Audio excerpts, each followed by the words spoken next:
Welcome to the first podcast episode on YouTube of what I'm going to call Eat, Sleep, Train, Repeat.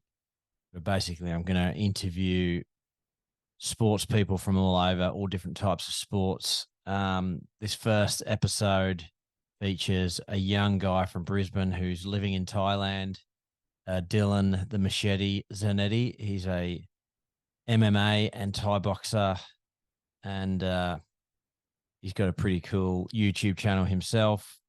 I'll put the link in the description for his page. So make sure you give him a sub and check out his content. It's really good, really some really valuable stuff in there, mostly Thailand and Muay Thai related. So check it out and enjoy the podcast. Thanks.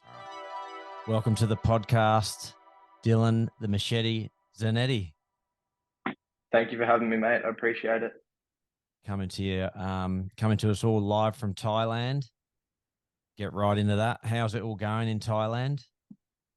Yeah, it's going great. I've been here altogether. I've been in Thailand for about 8 months. I was in Bangkok for a bit last year, training Isan for a little while. And then May this year, I come to Bangtao, and now I'm living out here and trying to do as long as I can out here. So how old are you? I turned 21 in 2 months. So yeah, still 20, still young, still spring Super, chook. super young. How do you feel like you feel your body responds to the training like better over Yeah, there it, because you it got more recovery in that? yeah, it definitely responds better. And especially with me, like I'm mostly a Muay Thai fighter. But I do eventually want to get into MMA, which we can get into a little bit down the line. But normally I'll finish a Muay Thai session and then I'll go straight into a Jiu-Jitsu session. Then I've got about 4 to 5 hours to recover. And then in the afternoon, I'll either do another Muay Thai session or I'll do a wrestling session. So just the fact that I've got so much more time over here to recover and relax and like obviously I'm doing some stuff like content, like YouTube stuff, and that's obviously still like stimulating the mind, but I do try to have a few days of the week where it's just training based. And I definitely find a lot of benefit being out here, just training, recovering, training, recovering. You learn so much more, your body gets so much stronger, and it's just another level out here as well, just with the amount of people that come through, the people that are staying here long term, and just everyone is grinding together and just everyone's leveling up at such a rapid pace. And if you don't level up, then you're just going to get left behind. But with that rarely happens. You know, everyone, like, even if you are getting left behind, people will still want to bring you up. So it's a really good environment in that essence as well. Cool. Well, that's how I mean, we met each other years ago when you were fighting on one of Jeff Bullock's shows at North Lakes. Would have Yeah. maybe even been one of your first ever fights, but I Yeah, that was my recently first ever fight. yeah, recently stumbled across your YouTube vlogs and I was like, man, I really like all that content creation, especially sports related stuff. And Mm. I was like, man, I got to get you on the podcast. This would be cool chat. So, like tracking back to the start, like, did you start doing martial arts, or did you go straight into Thai boxing? So I started karate. My mum put me in it when I was really young. I would have been like 3 or 4 years old. And I was with Bill Wakefield the whole time. So Bill Wakefield, I still speak to him quite regularly. He's like a second dad to me, and it was his guidance that kind of got me to where I was in the Muay Thai, and then eventually handing me over to people like Mark Pease and Mr. C at Strikeforce. But yeah, started that at 3, and then probably when I was about 12 or 13, I said, okay, I wanna have a fight, and Bill's like, okay, you're not ready, so go do some boxing for a bit, and then I'll eventually get you to a chance where you're ready. So I started boxing with a guy named Chubby, and I started boxing with him 2 to 3 times a week while doing my karate on top of that. And after a while, I kind of said to my parents, like, oh, I don't really want to continue with karate. I just want to like do boxing. And then they said, get your black belt, and then it's up to you from there. So I got my black belt. I was either 12 or 13, I think. Um, and then after my black belt grading, I think the requirements for the black belt grading is like 20 rounds of sparring, which these days it doesn't really seem like much to me because of how much training. But back then I was only like 12, 13. It's obviously a lot. And I actually remember in one of my gradings, I broke my like a bone in my foot, and I was hobbling for the last like 3 rounds. But I didn't really give much notice to it. But eventually, yeah, got through that. Um, got my black belt, and then I believe I was about 14, 15, and Bill ended up taking me up to elite to train a little bit with Jeff Bullock, and he kind of got me ready for some Muay Thai, and then I started going to Urban Fight Gym and doing some sparring every Friday night. And after my first fight, then I said to Bill, like, yeah, I'm pretty sure I just want to go full into Muay Thai now. And then he sent me off to Urban. Then about 6 months later, after a few fights out of Urban, I ended up going to Strike Force. And yeah, Peasy and Mr. C especially, they've been really big in my development as a fighter and as a person. I wouldn't be here where I am without all those steps taking place, from Bill to the boxing to that first fight in North Lakes where I met you, and yeah, just going up from there.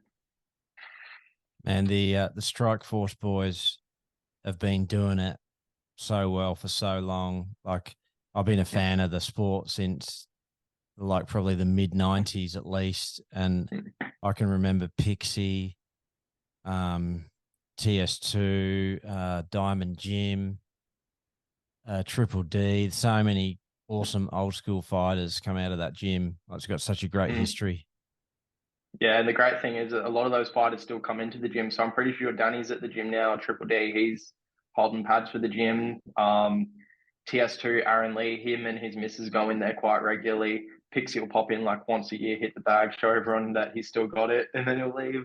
Um, Dan Mulder's come down a few times, and yeah, they're obviously all doing very well for themselves now, whether they're in the sport or not. But yeah, if you go back and watch some of those fights, like especially those Pixie versus Soren fights, Oh yeah. they were they were insane, and they still hold up to this day. So if you're a Muay Thai fan and you haven't seen those, I highly suggest you go back and rewatch Pixie versus Soren. Are they on YouTube? Yeah, they are. I believe they were on like the first Revolution or War on the Shore or something like that. But yeah, they're on YouTube. I've watched them on YouTube. Yeah. I remember they were yeah, they were like major elbow, like just cuts and blood everywhere and Yeah. pretty crazy. So man, Thailand, when did you make the move to Thailand? Did you go for a holiday first or did you just commit and go for it? So I wanted to move here for about 6 months last year, and I went to Bangkok and I was at Samart Pakaroon's gym for a bit, and then I went to Isan for a little bit. And I've never really seen Thailand as like a holiday destination. Like some people will come here with 2, 3 weeks and they'll just like have a good time, get some training in. But I'm kind of a bit more of like an all or nothing mindset where it's like if I'm going somewhere to train, I'm going there to train. I'm not going there to fuck around. I'm not going there to party and drink and do all that stuff. Like Yeah. I'm here for a purpose. Um, but Thailand's also one of those places where it's very easy to waste money just because of how cheap it is. So just because it's cheaper than Australia, you sometimes end up making a couple of things in your head saying like, oh, it's only $5 or it's only $10, and before you know it, you've gone over your monthly budget. So that's definitely something you got to take into account. Um, but yeah, I was in Isan and Bangkok all together for 4 months, and then I got a bad leg infection. I had to come home, which was kind of sad because I was meant to have a big fight, and the gym was going to fly me to Korea to have this big fight and this big promotion, and it didn't end up happening. But I think it might have happened to the better just because I had a mate there and big situation. I won't get into it, but yeah. Anyway, I ended up coming back to Thailand in May, so I was back home in Australia, worked as much as I could for 6 months, get as much money as I can. Before I come out here, I had a fight on Eruption where I got hit clean 6 times in the whole fight and ended up stopping him in the third round. So that was definitely a good showcase off from Australia to be like, all right, I've done kind of my thing in Australia. I fought on the big shows. I'm obviously open to coming back to Australia for fighting, especially if promoters are willing to fly me over and pay me decent. But for now, I just want to focus on the Thailand scene. Whether that like Bangkok's the goal. My next fight's in Koh Samui, which we can get into a little bit. But I've had a few fights in Phuket now, and yeah, I just think the level here is a lot better, and it's just a lot better for training out here, especially if you want to do it as a profession. Yeah, so you're at that new it's like kind of like a new big gym there, Bang Tao Yeah. Muay Thai. hmm Um yeah, how did you get hooked up with those guys? So there are a few people from Australia that go to Bangtao, like a lot of MMA fighters mostly, because it is mostly an MMA gym. And my original thought was I'm going to come to Bangtao because I eventually want to get into some MMA. And I was just going to come here for a few months, try the wrestling out, and then I was going to go off to Bangkok and train up there for like the real hard Muay Thai. But then after a little bit of time here, they got they've got very high level guys here. Like Sam A moved here like basically same time as me, and everyone knows Sam A is one of the greatest Muay Thai fighters of all time. They got Savas Michael, who he's awesome to be around. He's like an older brother to me now because he knows I'm staying out here a long time, and he's been in the same situation with me. Like he moved to Thailand when he was like 16 years old, and he's been here for 7 years now. So once I found out like how good the Muay Thai was here, and like they know if I stay for a long time, they're going to put a lot more time and attention into me. So I've definitely got a good relationship with all the coaches now, the Thai trainers and the wrestling coaches, George and Frank Hickman. So yeah, it's just a good vibe here. And if they know you're staying a long time and they see that you want it, you put in the effort, you're not just here to fuck around, like they'll drill you hard and they'll put a lot of time and effort into you. And I'm definitely growing leaps and bounds because of that.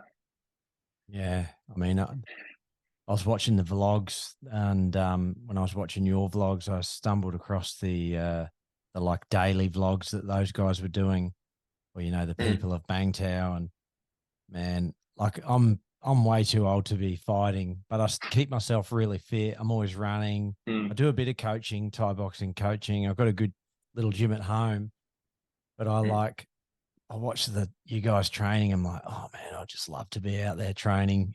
It makes me jealous. You got guys like Brad Riddell coaching the kickboxing class, like any other UFC guys out there? Most of the UFC guys, they come and go. Like when I was here, Wei Li Zhang, the Chinese girl, she was here for maybe 6 weeks. Then Yuri Prohaska ended up coming him. He's huge. He's a big dude, so I didn't want to get any rounds in with him because he'd probably knock my head in. But yeah, you got Rafael Fiziev come through, Meatball Molly and one of her friends, they just come through. So it's constantly just seeing these people just roll through. Sergio Pettis came through. I got good rounds in with Sergio, kickboxing rounds. So yeah, it's just a plethora of people. Kelvin Gastelum also, he just came through.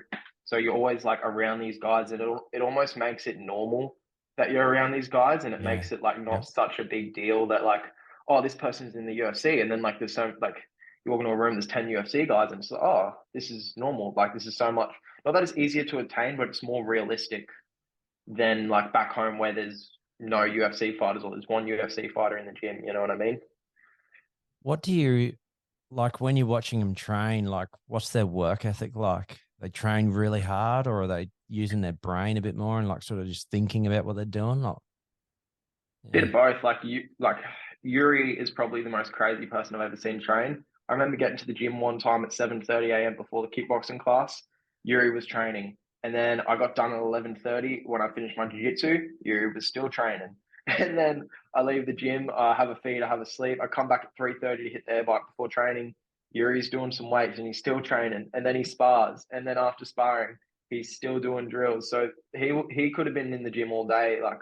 I wouldn't be surprised wow, if he didn't eat that day or like I don't know, but yeah, some of these guys have crazy work ethics and it just shows like that's what it takes to be champion. Yuri's obviously a specimen and he's like a little bit he's a little bit crazy to the work, which you kind of got to be yeah, if you are a world champion or if you're at that high level. But yeah, there are guys like Yuri that'll just train the house down. There are guys like Brad, he's just super technical with everything and he'll coach and I know that he said he's retired, but I've got a strong feeling that he's going to come back and have, either whether it be Muay Thai or MMA, like he's going to have some more fights. He's just loves it too much, and he's so smart with how he breaks everything down. I actually stayed away from his kickboxing class for a few months just because I wanted to really do the Muay Thai, but that was definitely a mistake. I should have been doing that earlier because now just everything's getting like tightening up. My boxing's getting better.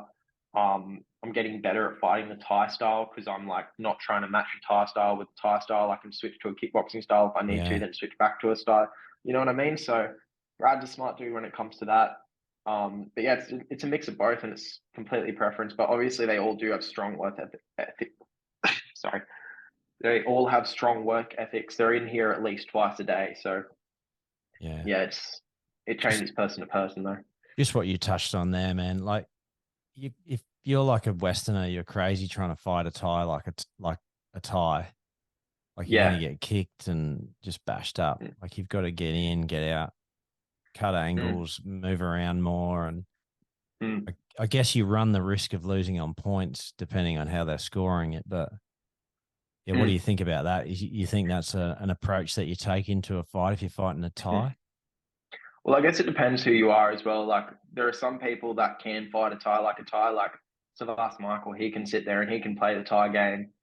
Chad Collins, he's really good at it. He can sit there, play the Thai game, but Chad's obviously got very good boxing and a really good right uppercut. So he can mix his boxing in with the Thai style. But I think if you try to match a Thai with what they're good at, say like if you try to match them with the clinching, well, they've been doing that since they're 3 years old. So they're going to ragdoll you and throw you to the ground. But if they got good clinch, but you're better at kicking than them, okay, stay in range and kick them, or get in that boxing range and box them and then finish with a kick and move out. You know what I mean? Like, don't sit there and play the Ties game because that's where they're going to beat you. Yeah, yeah. So how many And fights have you had over there? all together in Thailand, I have had 5 fights. So that's actually, I haven't touched on this really on Instagram either. I've had 4 Muay Thai fights and an MMA fight, which I had last month or the month before. So that MMA fight was just a little amateur one, and I just trained. So 6 weeks out, I was told, okay, you're fighting a wrestler. Yeah, sweet. And I spent just like 3 to 5 hours a day nonstop, just like practicing that takedown defense, getting up from the bottom, just like nonstop. And then a week before the fight, they're just like, oh, by the way, that opponent pulled out, you're fighting a kickboxer. And I'm just like, all right, sweet. And then I just Yeah. reverted back to what I was doing before, and it was a good fight, and it was definitely it was sick fighting in those little gloves, and it had shin pads on and all that, which we tried to get them off, but they're just like, nah, because if you do it, everyone's going to want to do it, which it is what it is. But it was just a good time to get in there and just punch Yeah. on with some little gloves in a cage. Cool. So, I mean, I've been to Thailand a couple of times for training, but it's only been for a couple of weeks at the time. Like you're staying long term. What's it Mm. like when you get past that first couple of weeks and you've got to find somewhere to live?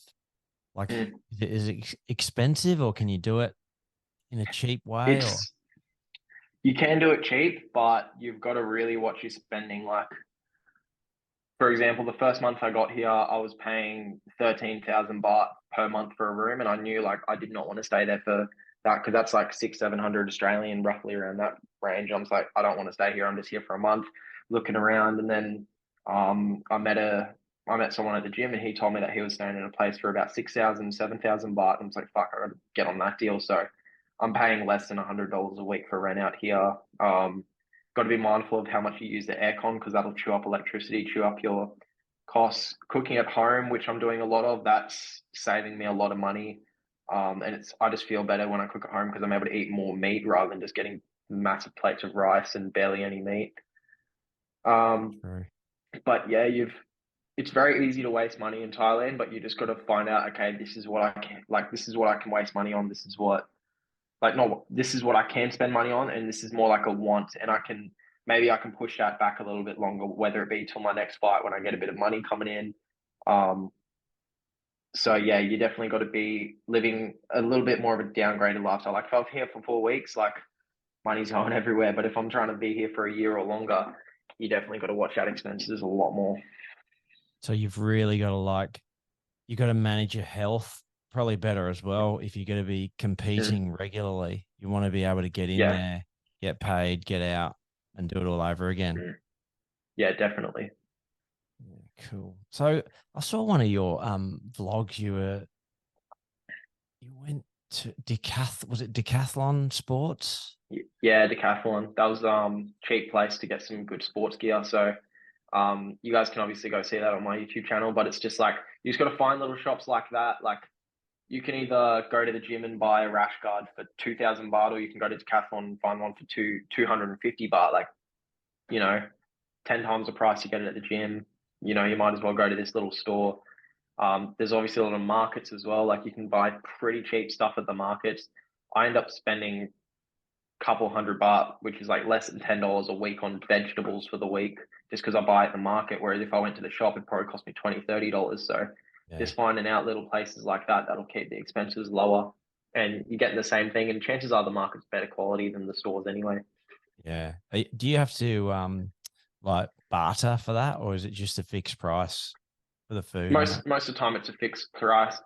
Like you can barter with certain things. Like I just bought a motorbike recently. Yesterday actually, I put the deposit down for the motorbike, and I was able to get that down a little bit, couple thousand baht. So yeah, there are times where you can barter, but there are times where they're just like, no, this is the set price. Yeah. Yeah. So where I was going with that first question was like you're training twice a day every day. You must be going through Hmm. heaps of pairs of gloves and like just the Yeah, sweat would be wrecking them, hey? yeah, yeah. You got to be like infections are obviously very prominent in Thailand because of just how hot and humid it is, and people they get infections and then they train and then it's on the mats and then you roll on those mats and then Oh yeah. you got to be showering yourself constantly. You got to be constantly cleaning your clothes. Like I do 2 big washes a week, but I'm constantly spraying my clothes with antiseptic. I'm washing all my stuff in vinegar and like just making sure the infections are staying dead. Especially there have been a couple times where infections or whatever have cost me like fights that I was going to get paid for, and that's frustrating. But yeah, it's just lessons that you've got to learn, and it just forces you to keep on top of your cleanliness while you're out here, especially. Is that the knee thing that you had?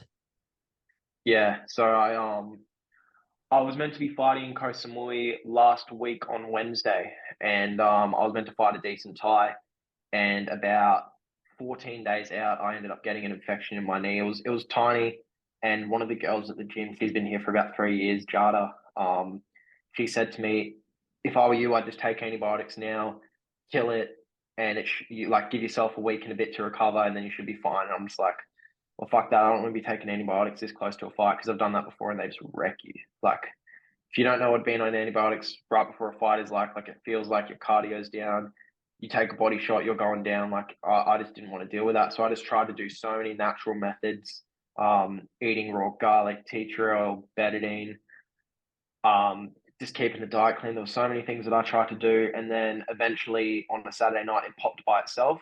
I was like, all right, cool, that's a good thing. So, put tea tree oil on it, covered it, made sure that there was nothing getting in it, and then I went to the doctor's the next morning and he's just like, oh, 1,000 baht. And then I paid the 1,000 baht and I was like, what did I just pay for?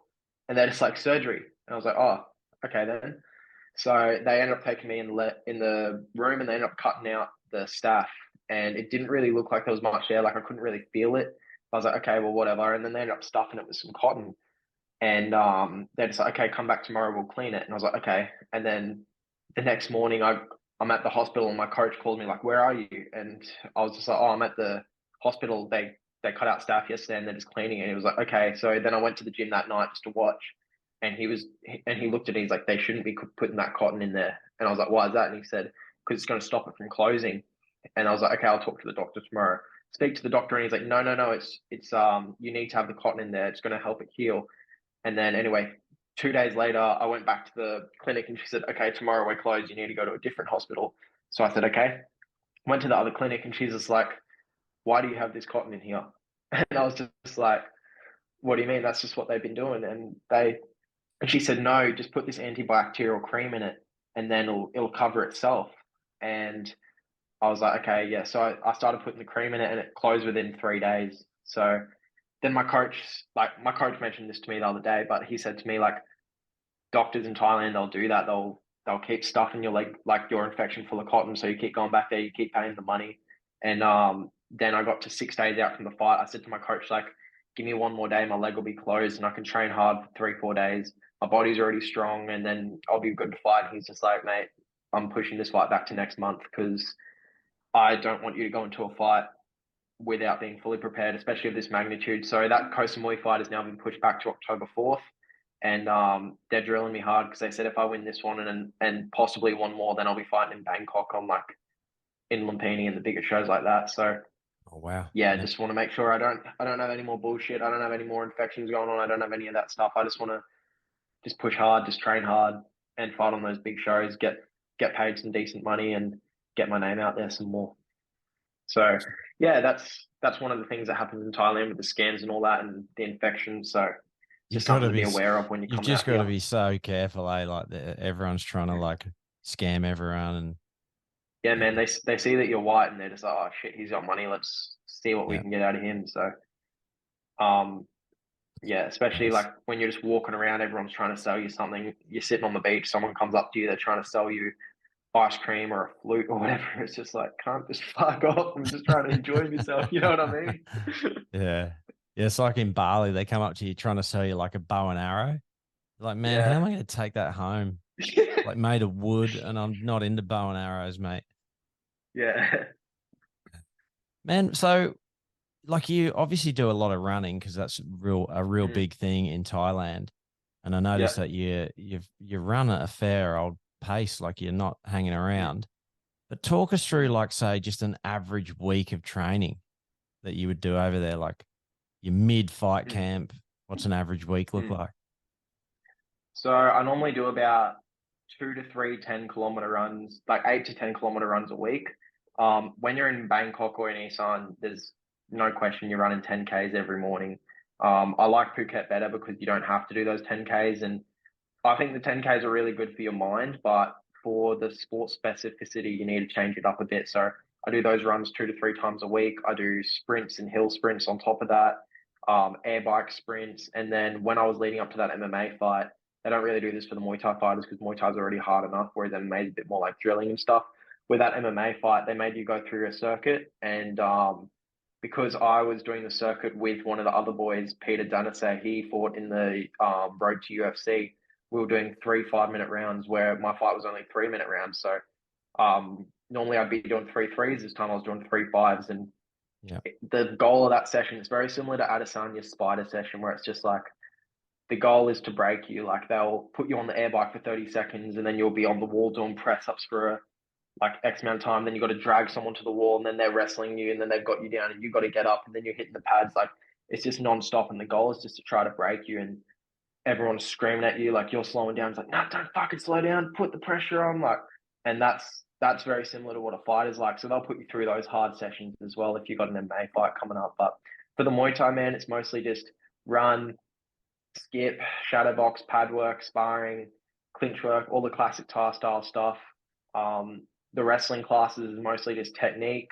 So you do technique and then you'll go into live rolls and wrestling's exhausting, man. I still keep it up at least once a week leading up to Muay Thai fights just because it is so taxing on the body. I think it definitely pushes my fitness to another level because I could be doing, I could be fine doing Muay Thai non-stop. Like I could be, at my peak fitness for Muay Thai and then I get in one wrestling scramble, I'm gassed. So I try to keep that wrestling session, at least one wrestling session up and jiu-jitsu 2 to 3 times a week while I'm still in Muay Thai camp. So I'm obviously thinking a bit longer term when it comes to jiu-jitsu. Like there'll be times where I'll just drill and then I'll maybe have one roll and I'll be like, okay, I'm done. I'll go shower and eat and go to bed before my afternoon session. And then there'll be other times where it's like, no, I'm feeling good. I'll do all 5 rounds of rolling.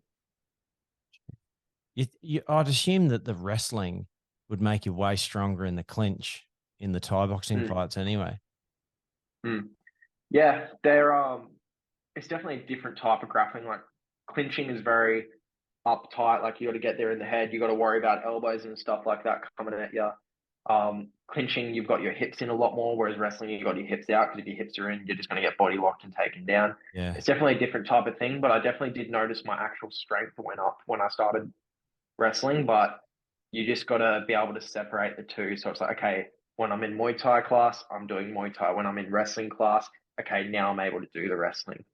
So man, it sounds like you're living the dream, and it's it's the dream of all young fighters. Hmm. But is it the dream you sort of imagined? Like, what's it like in reality once you're sort of there full time? Man, sometimes it doesn't feel real, eh? It's like you just go into the gym and you just like see all these. Like I remember the first day I got here, the first day I started training, I look in the cafe, Bangkok Cafe, I was like, shit, that's Brad Riddell in there. And then I saw George and Frank Kickman sitting down, I was like, shit, that's them. And now 4 months later, it just feels like they're normal people. Like I'm chatting with them every day, just like they're mates. Me and George have a good relationship. We talk shit every day. Um, so yeah, it's definitely sometimes it doesn't feel real, but at the same time, it just feels like it's meant to be, and that it's I'm creating my own history here. If that makes sense. Good on you. And all you got to do is just be smart, make good decisions, and train hard. And you're obviously talented, so you'll be able to do it. Man, I would love to train with Brad Riddell. I just reckon that would be Mm. so cool, and you get to do it all the time. Must be Yeah, bizarre yeah, it's awesome to have him around, man. seeing him on TV, and then you just stood there across from him. Must be wild. Yeah, especially like you see some of the people that he's beat. Like he fought him. He did have one fight and one championship. I don't think he won it, but he fought someone that was fucking good. I can't remember the name off my top of my head. but he's like one of the best kickboxers that's ever been around. And yeah, he's beaten John Wayne Parr, fought him on like 3 days' notice, and then when he rematched him, fought him in cage Muay Thai, just battered him. And if you haven't seen that fight, I highly suggest you go watch Brad's breakdown of it on his YouTube, because he breaks down everything that he was doing while he was fighting John Wayne Parr. And that's actually a perfect example when we go back to it about not fighting a Thai stylist like a Thai, because Brad used a bunch of kickboxing techniques to negate Wayne's Thai style, because Wayne was in Thailand for like 4 or 5 years training with just Thais, and Brad did exactly what he needed to do to break Wayne down. Yeah, I remember that fight because I remember watching the first fight. I think it was in Melbourne, and I knew he'd only taken it on a couple of days' notice, and I remember thinking, better watch out, Wayne Parr, you're going to get knocked out in a minute, because he caught him with I think he might have hit him with a couple of really big left hooks, and but Wayne he's a clever old bugger. He just figured out a way to win, and that's kind of what he does. But geez, you got him in the rematch. It's it's pretty wild. That cage Muay Thai was fairly crazy. Like they do it in ONE FC. I'm not a big fan of the little gloves in Thai boxing. I think it's dangerous enough. Like, why make it even more dangerous? What's your thoughts on that? I think that the little gloves definitely make it more of like a different sport, but I think they should have a separate event. So they should have Muay Thai One Championship, and that should be with the big gloves, and they should have Muay Thai One Extreme, and then that should be the little gloves. I think that's the best way to do it. The closest thing they've got to it now is having the Muay Thai in the little gloves and the kickboxing in the bigger gloves. But kickboxing, there's no elbows, there's no knees, so it's once again it's a different sport. But man, I want to fight those little gloves. Like I had a little bit of a taste of them in the MMA fight, and I want to just fight them in the Muay Thai fight. I want to be able to have those little gloves on and zero pads, throwing full elbows. Like it sounds like fun, to be honest to me. But some people that it's like I've definitely heard people say they wouldn't do it. Like people like Max McVicker, they've said they wouldn't do it just because one championship doesn't pay a lot. And I've heard certain stories from certain people where one championship won't cover certain medical bills. So if you smash your hand on someone's forehead and then you've got a broken hand, well, that's something that you've got to pay for. So that's definitely something to keep in mind. So you definitely got to fight smarter. But yeah, some people's styles, man, they just suit it perfectly. Like Tyson Harrison, he's probably one of the best Aussies to look out for at the moment. He's only like 22, 23, but training out of St. Tanoi's gym, which is where I was going to go in Bangkok before I decided to stay in Bangkok. But yeah, he's got a good style for it because he's got real nice punches, and he just finds those little holes in those little gloves. So some people's style it works, but a lot of Thais you'll notice are getting knocked out now because they try to just have their hands up and then there are just too many holes, or they try to fight it like a stadium fight when it's not. Like it's 3 rounds. You got to go from from the first second. You know what I mean? Yeah, I guess that really changes it, hey, because they usually slowly work their way into the fight, and now they've just got to go for it. Yeah, like I remember my first fight in Bangkok.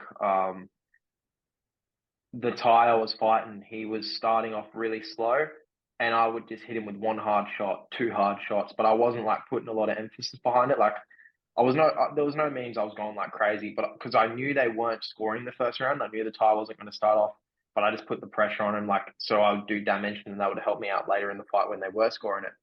And I come back to the corner, and my mate Jagger's like to me, he's like, Dill, just relax a little bit. I'm just like, I am relaxed. What are you talking about? Like, this is me relaxed. How do you deal with that? So Like yeah, with Thai coaches, like speaking to you in broken English, like they just oh man, really they do they just simplify the instructions like so you can understand? well when I was in when I had my fight in Bangkok, it was funny because at the end of the first round, one of my coaches comes up to Jagger and pushes him in the corner. He's like, "You trainer," and just pushes him in the corner. So then Jagger ended up giving me the advice, and luckily enough, Jagger's got a good fight IQ. He just won the Oh, Lumpini Super Champ belt. So he's Jagger Chan, yeah, he's a Strike Force guy, isn't he? yeah, Strike Force boy, yeah, he Yeah. was at Yeah. yeah. So he's obviously smart, and he's grown leaps and bounds, and um yeah, I think he's going to do some amazing things in the sport. But yeah, so Jagger, shit, I got off on a bit of a tangent. What were we talking about before we went on about that? Oh yeah, Thai coaches, right? So when I was in ESON, they'd pretty much just like point to you. So like they'd say like point to your leg and be like check, no catch, like little things like that. But in Phuket, they all speak good English. But my last fight at Bangla, it was funny. I had my main coach Sang, so he was in the corner with me, and he would say like, he would be like, clinch, you don't knee, you elbow. And then I had another coach say like, Dylan, when you're in a clinch, no elbow, only knee. And then Shit. I'd have like three coaches telling me different things. I'm just like, just tune them out, just listen to Sang, because and then I ended Yeah. up stopping the dude with elbows the next round. So you just, if you got so many voices coming at you, just tune some of them out, listen to one, and that way you won't confuse yourself. Yeah, man. That's like, I mean, fighting so hard with having all heaps of people yelling at you and you can barely understand them. I could imagine that would be make it even harder. Mm. But yeah, man. So you're just killing it. What's like? Is there anything you can tell us about what's coming up in the future, or is it a bit secret? Or Well, at the moment, I got my next fight in Koh Samui October 4th. If you asked me before I came to Thailand, what would I want to accomplish while I was here? I'd say have an MMA fight, which I've ticked off. Now I'm just focusing on the Muay Thai while still learning a bit of MMA, but Muay Thai is where my focus is going in for at least the next year, I reckon. I also would have told you that I would want to fight in one championship, which obviously that'd be amazing, but there are some fight shows out here and in other countries that are paying bigger than one championship. Like my mate from the gym, there's two people at the gym actually, Bangtown, Musa and Simpson. They're fighting tonight in a 4-man tournament, and if they win that 4-man tournament, they get 5 grand US. So that's like 6 months of Thailand paid for right there. Whereas if you're fighting at respect. like one, like if you're fighting in Lumpini or that, you might get like a month or a month and a half worth, but 6 months paid for winning a 4-man. And I think they're getting the WBC belt on top of that. I'm not too sure. I think that got mentioned, but I could be talking shit when it comes to that. But yeah, I'd say just go where the money is, and I just want to be as active as possible. Definitely want to fight at Lumpini. Definitely want to fight in those little gloves. But if there are other opportunities that come up that pay more, then chances are I'll be going to that. So how does it work? Do you have to give the gym a cut of your winnings, or you just pay to train and they just let you keep all your money? Yeah, so it's better to pay the trainers a little bit. Like in Thailand, it's kind of normalized where you do give the trainers a little bit, but I think it's more of an asset. Like some people, they'll just straight up refuse to pay the trainers, and then those people, they might not get looked after as well. You know what I mean? So it's just better to give them money, keep them happy. Um, and if you're coming over here with a lot of savings, like you've got a bit of money to fall back on, and you can kind of just see, okay, I'm giving this trainer 1,000 or 2,000 baht for being in my corner, but down the line, this is going to pay out for me so much more because I'm going to be getting on those bigger shows. I'm going to be making more money. So you're just going to kind of look at it as a bit more of an investment rather than, okay, I'm just giving this trainer money for, like, you know what I mean? You've got to try to put it in a bit different of a perspective. Yeah, yeah. And I guess if they're looking after you and Mm. they're a really good trainer, they'll be, Mm. teaching you all the little tricks that they don't really want to teach the Westerners. They show Yeah, you the tricks and I guess you're just learning, constantly learning all the time. yeah, definitely. So, oh man, I definitely will try and get out to Thailand next year. I'm gonna Mm. come out and do some training. It's not too far from the beach, that area, is it? Nah, Bangtail, like my place, I'm 2, 3 minutes from the gym on a motorbike, and I'm 5 minutes down the road from Serene Beach. And there's so many beaches around Bangtail, and there's so many beaches down south. Like in high season, I think it's going to be a little bit crazy, but right now, like it's a good place to be, and there's not too many people around. You can go sit on the beach for a while and relax and just clear your head a bit. Um, because obviously all that training and then on top of that doing content creation, it can get a little bit mentally straining. So you got to have that time out to just kind of chill your mind out. So having the beach close by is pretty good. Yeah, let's talk about that quickly. Um, your YouTube channel is going really good. I'll link to all that in Mm. the description of this. But how do you do that with because the Wi-Fi is not the greatest over there? Like, do you have any dramas uploading stuff? Not really. It's just sometimes the 5G cuts out. Like because there are like a lot of 5G towers around here, but there's so many people around the area. It just sucks it all up. So sometimes the Wi-Fi would just stop working, but most of the time it's pretty fine. It's not the worst thing in the world. Sometimes I think the Wi-Fi back home is worse, but Can you go yeah, to it's not like it's not a too bad. Can you go to like a Starbucks or something and use their Wi-Fi, or is that even worse? I'm not sure. I haven't really done that, but my home Wi-Fi is definitely worse than my mobile data Wi-Fi. So where do you reckon you'll go with the content creation? You'll just keep doing what you're doing, or do you reckon you'll like? I really enjoy the vlogs where they just walk around and show you you know, Mm, like I was watching one the other day where a guy was walking through like Fitness Street in, where Tiger mm. is. Like Yep. I mean, there's so many things you could do because I guess you've got that sort of time in the middle of part of the day when you're not training that you could Mm, actually just go out and you could chat to other fighters, and mm. I guess it's just how much time you want to put into it, but that you could actually make a living from doing that if you get it big enough. Yeah. And that's definitely what I'm trying to do. Like, I'm already one third of the way of getting monetized, and that's like, I wouldn't say not trying, but it's like not uploading consistently. And now the goal is to just keep uploading consistently. And I've definitely got like every time I come up with an idea, I write it down. Like I've got like 5 ideas written down in my notes. I'm trying to do a minimum of 2 videos a week. I've done 3 this week, and I've got another one coming tomorrow. I will be doing a vlog on Koh Samui when I go out there to fight. I'm doing a video of the process of buying a motorbike as a foreigner. So just general Thailand information. If people want to see more stuff like the tutorials, like I recently did 2 videos, one about Southpaw versus Orthodox counters, and then I also showed fight footage of whether it be me or someone else landing those counters in a fight. And I did some boxing for Muay Thai videos. So you'll notice a lot of Thais that don't have the greatest boxing, but just little things that you can do to improve your boxing. So just whatever people like. If I come up with an idea, I'll do it. But I just want to keep it in the realm that I enjoy, like keep it Thailand and fighting related. Because if I start to go on multiple tangents, then it's not really what I'm good at. Like just keeping it in that kind of niche market. And I've actually had a fair few people come up to me at Bangtao saying they've seen my videos, so that's always encouraging to have that around as well. Yeah, cool. What have you just got like a GoPro and a phone and Just a phone. I'm getting a microphone pretty soon because the last couple of videos I've did the audio's been kind of shit. So I definitely am getting a microphone soon. But the iPhone's good enough quality to where you can make yeah. decent videos on iPhone. And I've watched so many like YouTube videos about how to make YouTube content just in my spare time. Like, and most of them just say like you don't need these fancy cameras. Like, if you can afford it, do it. But if you're just starting out, there's no need to go spend $1,000 on a new camera. Like, you just do it all from your phone. It's easy. I prefer to edit on my phone rather than my laptop because it's just easy. Quicker? You Yeah. know, it's just quicker and yeah, yeah, just any content that anyone wants to see, I'll be open to doing it as long as it's fight related or Thailand related. Yeah, man. Awesome. We'll keep it up. I've been enjoying it. Love Yeah, thank seeing you. I people appreciate it. love seeing people have a crack, and you're doing it successfully, and all the best with your future fights, and hope your training and all that's going smoothly. No staph infections. No Yeah, more hopefully they're anyway. all gone now. Hopefully they're all gone. Yeah, yeah, yeah. Awesome, man. Thanks for sitting down and having a chat with me. It was really, really interesting. And Yeah, thanks for having me. yeah, man. So I'll whack this on my podcast as a bonus show. But if you're watching this on Dylan's channel, make sure you subscribe, and we'll catch up with you all soon.